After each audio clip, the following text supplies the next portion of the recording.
Le travail avec barre versus contre le travail avec haltère.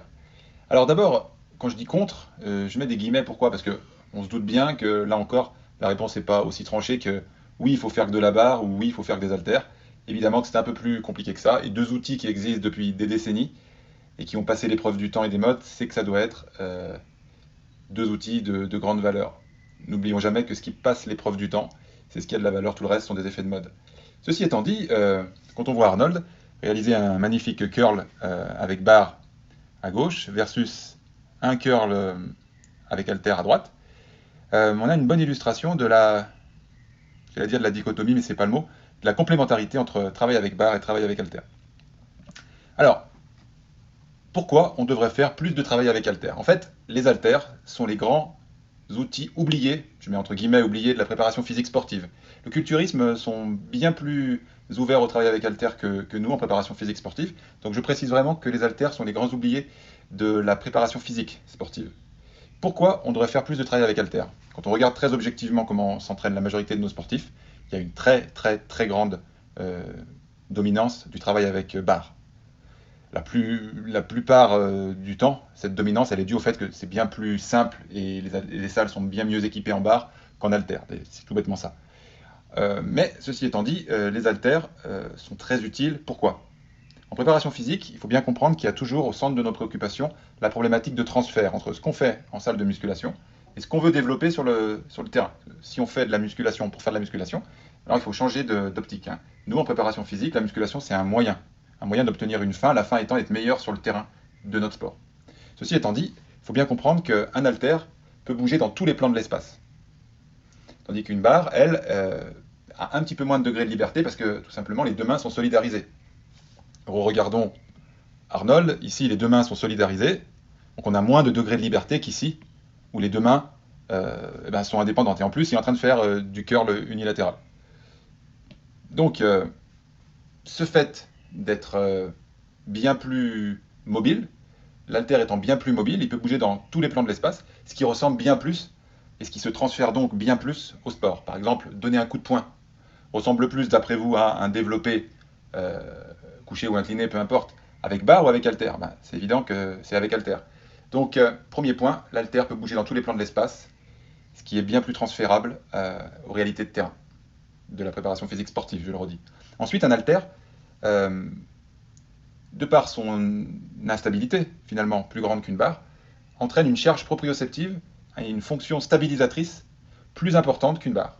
Deuxième avantage de l'haltère. Troisième avantage, lors d'un développé couché, par exemple, on a un potentiel d'amplitude augmenté avec l'haltère. Imaginez-vous un développé couché avec barre, au moment où vous touchez la barre au niveau du sternum, vous ne pouvez pas aller plus bas que le niveau de la barre. Tandis qu'avec haltère, vous avez un potentiel d'amplitude plus grand. Vu que les deux mains ne sont pas reliées entre elles, on peut descendre potentiellement, je dis potentiellement plus bas que le sternum. Après, attention, il faut pour ça avoir le niveau de mobilité requis. Mais dans l'absolu, on peut le faire. Autre avantage énorme de l'haltère, c'est qu'il permet une mise en évidence plus grande d'un problème de latéralisation. En clair, vous faites un développé avec halter, avec 20 kg dans chaque main, et à la huitième répétition, le bras droit monte, mais pas le bras gauche. Bah, ça veut dire tout simplement qu'il y a un déficit au niveau du bras gauche qui ne monte pas. Donc automatiquement, on a un diagnostic d'un problème de latéralisation. Et puis finalement, on a à la fois le diagnostic et puis le remède. Parce que tout simplement, on va pouvoir caler les deux côtés sur la charge du côté le plus faible. Donc, on a à la fois l'outil diagnostique et le remède, puisqu'on peut très facilement se caler sur le côté faible. Donc c'est très utile. Autre avantage de l'halter, c'est qu'il est plus sécure. Tous les ans aux États-Unis, il y a plusieurs personnes qui meurent coincées sous une barre dans leur garage en train de faire du développé couché. Vous serez d'accord avec moi qu'il y a quand même plus intelligent comme mort. Ceci étant dit, voilà, vous êtes coincé sous une barre, et ça nous est tous arrivé au moins une fois dans notre carrière. On est coincé sous une barre et il n'y a personne nulle part, on est quand même pas très bien, quoi.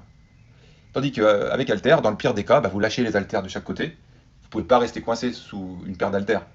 Alors vous allez casser les haltères, vous allez casser le plancher, mais c'est toujours mieux que vous finissiez écrasé comme une crêpe, quoi.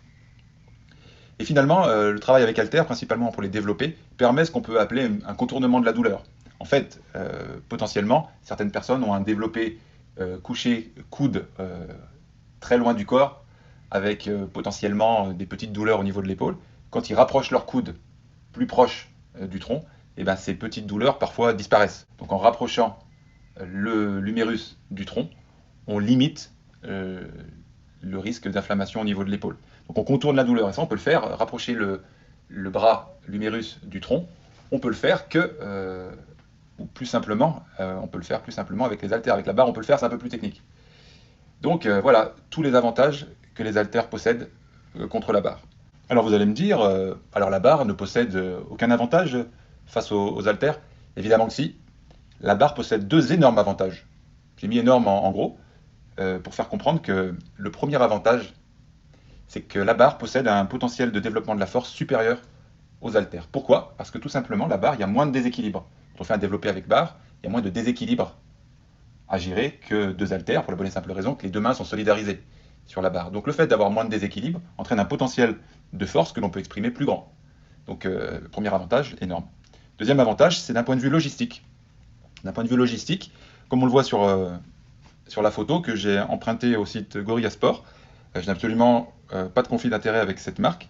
J'ai juste pris leurs photos, donc c'est la moindre des choses que je cite leur site internet. Alors, quand vous faites un développé bah, couché avec barre, c'est simple, hein. Vous prenez la barre et vous la reposez. Avec les haltères, quand vous commencez à avoir des niveaux de force intermédiaires ou avancés, eh ben, les haltères commencent à être lourds. Donc pour s'installer et se désinstaller, eh ben, c'est un peu technique, voire même parfois c'est un petit peu limite. C'est pour ça qu'il y a des outils assez pertinents, des crochets. Moi j'en ai acheté une paire il y a des et des années, pas sur le site de Gorilla Sport parce que je connaissais pas ce site, j'ai acheté sur le site qui l'a démocratisé en premier, un site américain qui s'appelle PowerHooks. Et là, en préparant cette intervention, je me suis rendu compte que on vendait plus, PowerHooks ne vendait plus ses crochets. A priori, ils se vendent ailleurs, d'où ma photo.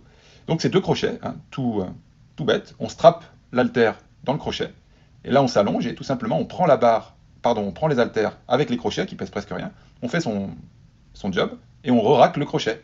Du coup, on n'a pas à se casser la tête et le reste pour prendre les haltères par terre, les amener sur les cuisses, faire une culbute, etc., etc. Donc, d'un point de vue logistique, qu'on le veuille ou non, la barre, c'est bien plus simple. Alors, il y a bien quelques combines avec les crochets, mais c'est pas si démocratisé que ça. Finalement, on l'a bien compris, il n'y a pas de débat, il n'y a pas de vainqueur. La barre et les haltères sont deux outils utilisés par des générations et des générations de spécialistes de la force avec le succès que l'on connaît.